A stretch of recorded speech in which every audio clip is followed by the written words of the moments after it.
Jenny Prabhu.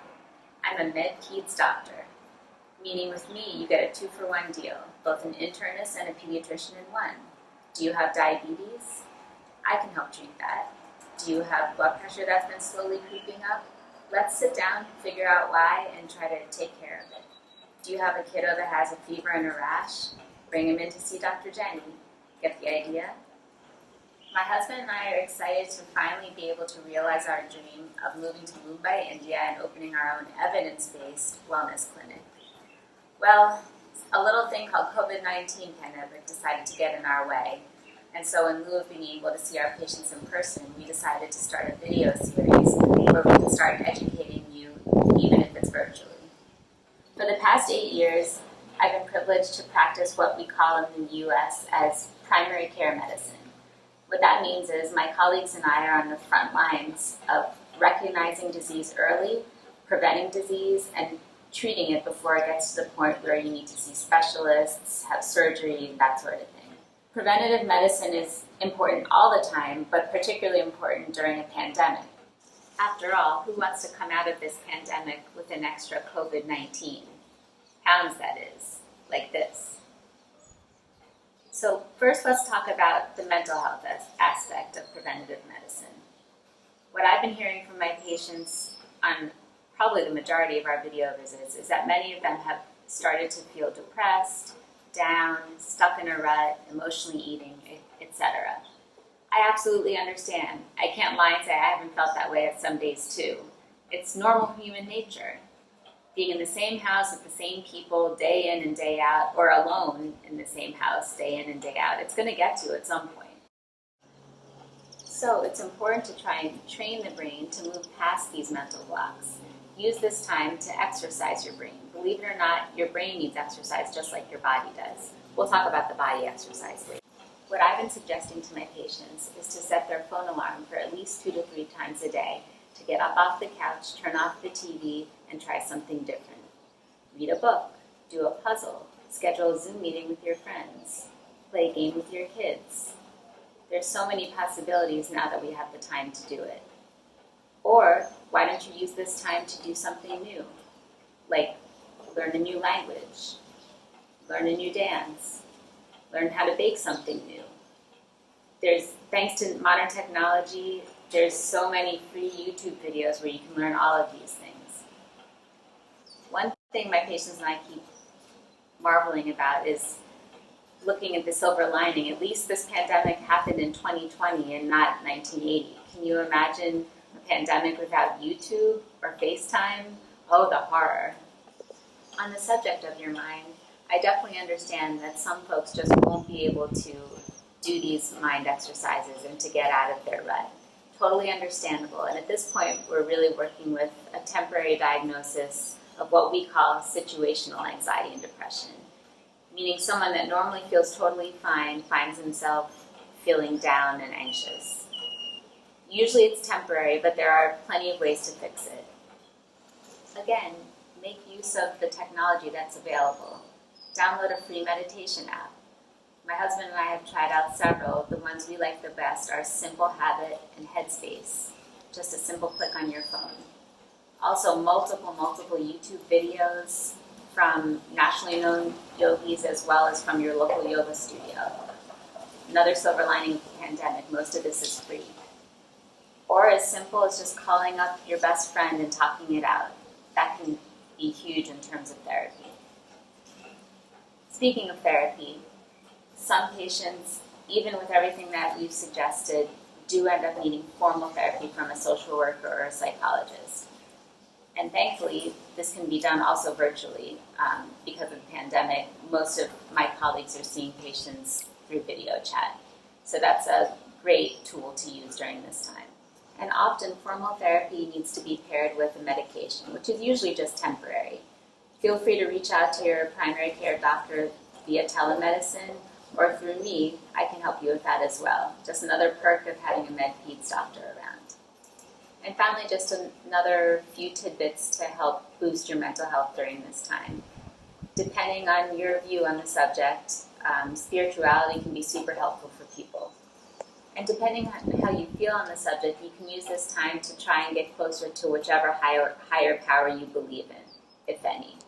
If you believe in God, spiritual singing, prayer, taking time to read spiritual books will be super helpful, especially if this has been something you've been brought up with. It's most important to realize that help is out there, even if it's virtual. You are not alone. Let's move on now to talk about healing and strengthening the body. I know my patients have mentioned, and I've also noticed, that one of the most difficult things about this pandemic is learning that the home is not only a place to rest. We're so used to coming home after a long day at work or school and flopping on the couch. In this case, it's fine to do that for a couple minutes or even a couple hours, but you really need to get your body moving to prevent yourself from getting into that funk. What I'm going to try and do is focus on different body systems and explain how keeping them healthy will hopefully lessen your chance of being affected by this virus. As many of you may know, COVID attacks the lungs. And so, as I've been told by my pulmonologist or lung specialist colleagues, it's super important to keep the lungs healthy. What they've told me is that if you have healthy lungs at baseline, that is, in day-to-day life, then there's a less chance that COVID will affect you as much.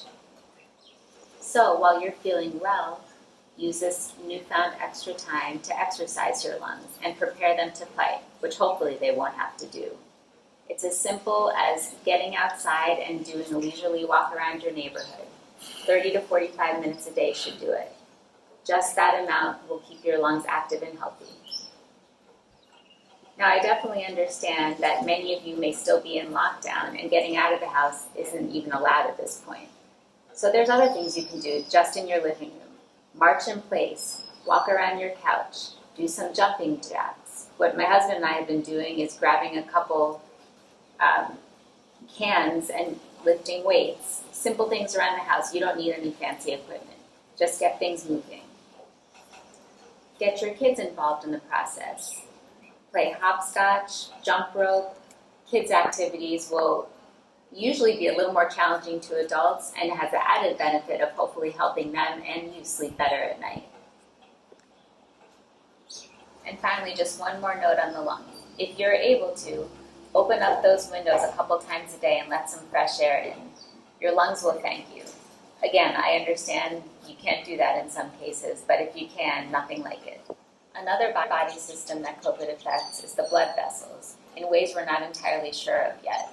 What we do know is that even young, previously healthy people have been found to have extensive blood clots, even strokes, and nobody knows the mechanism. So, just like you exercise your lungs, you can actually exercise your blood vessels. If you've ever taken a long plane ride, you might remember that on your little individual screen, something will pop up periodically to remind you to flex your legs, get up and stand, stretch.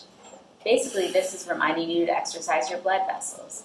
So, what I've been telling people, think of this pandemic as a long plane flight. You got to keep it up every couple of hours.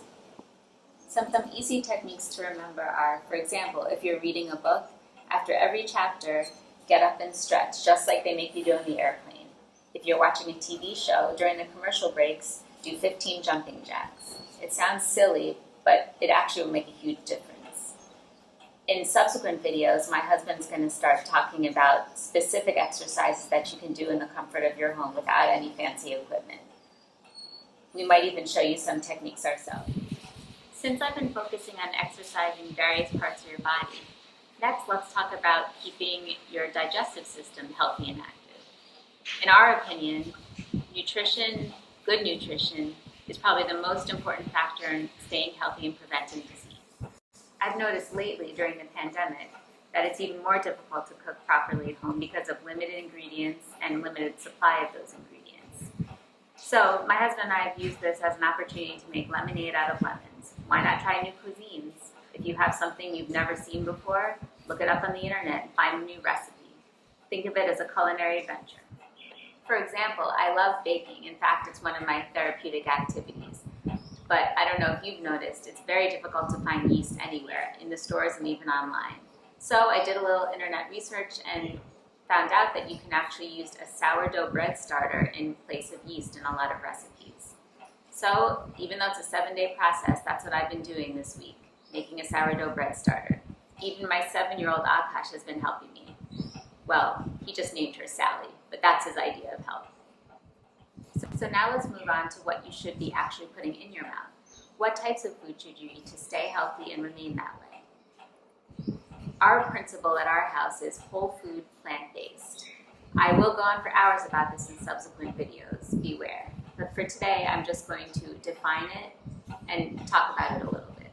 Whole foods means not processed, not coming from a plant, hasn't been through a grinder, doesn't have additives in it, you get the idea. Plant-based is just what it sounds like. No animal products, no meat, no cheese, no dairy, no eggs, that sort of thing. Now don't worry, I'm not asking you to become a hardcore vegan. After all, vegans can be unhealthy too. In fact, I used to be an unhealthy vegan, and I'll talk about that more in other videos. Remember, Oreo cookies are vegan, Lay's potato chips are vegan, Coca-Cola is vegan. So it's not all health food. But anyway, what I'm asking you to try is give me one meal once a week. Start it that way. Make one meal whole foods plant-based. If you like it and you feel better, great. You can introduce it more to your family and try to make it more often. As a side note, I just want to add that I totally understand comfort foods are very intriguing during home quarantine. Again, I've fallen victim to them.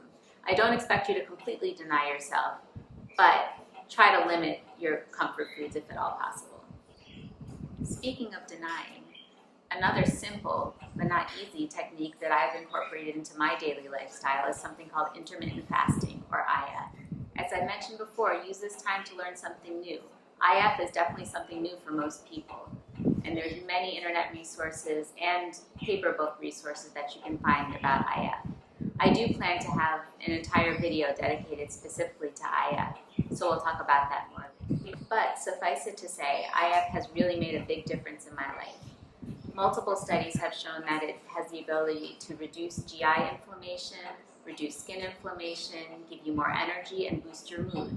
All things that I guarantee will decrease your risk of developing COVID-19.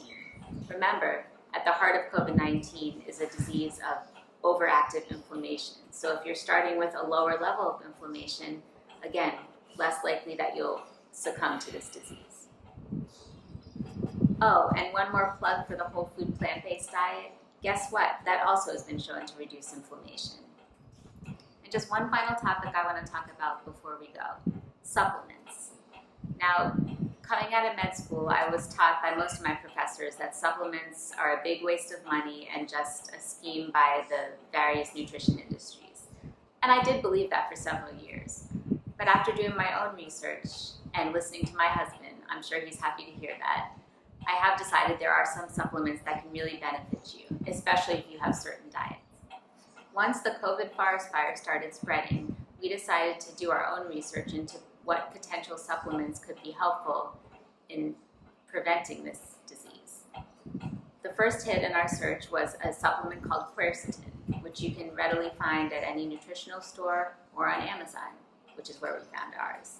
Quercetin actually has been shown in studies with other viruses to be helpful about shortening the duration, meaning how many days you have it, and shortening the intensity, meaning how badly it affects you. Particularly in Ebola and the first SARS coronavirus disease. Vitamin C has always been shown to boost immunity, but did you know it also has antiviral properties? In fact, it's been used in hospitalized patients to boost the body's response to COVID-19, as well as another antiviral supplement called zinc.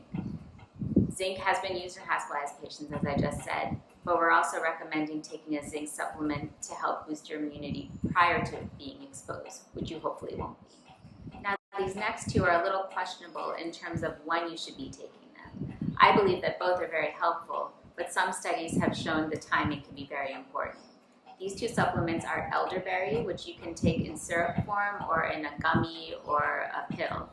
And then the second one is vitamin D, which actually everyone should be taking anyway, but some studies are showing that high dose of vitamin D that's 2,500 units to 5,000 units once a day, can help prevent the body even getting COVID-19.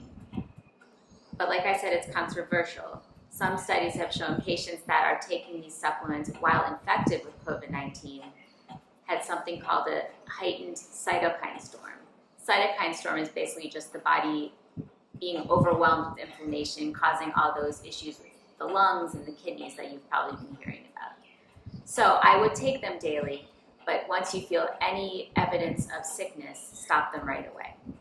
And then finally, a supplement that I feel most people need, especially those that are vegan or whole food plant-based, is a vitamin B12 supplement. Well, I hope that some of these tidbits have made sense to you. And my wish is that even if you remember one thing that I talked about during this video, that it helps you feel better during this time, whether it's emotionally, physically, or both. In fact, we've come up with a little catchphrase that will hopefully trigger your memory. Change your baseline, which I probably said earlier in the video. If you just remember, your baseline is where your body's starting from. So if you change it and improve it, you only have to go up. And your baseline can consist of multiple things, whether it's your spiritual baseline, your lung health baseline, your physical health baseline. You get the idea. If you improve that baseline, you'll improve in general. And of course, like I've been saying, I don't expect any of this to happen overnight. But if you gradually incorporate some of the little tidbits I told you, hopefully over time, things will improve. And my hope is that actually things will continue to improve even after this pandemic has finally gone away. Just remember a couple things and keep them going. After all, prevention is the best medicine. And we just want to make sure that you know we are here for you. We can be contacted 24 hours a day. Even if I personally can't help you or my husband personally can't help you, we can put you in touch with someone that will. So that's the end of our first video. We realize this is our first video and we probably have lots of room for improvement. So please feel free to rate us and leave comments. We promise we'll be looking at your feedback every day between the two of us. So please like and subscribe, hit the little bell icon, and we'll see you shortly. Stay healthy.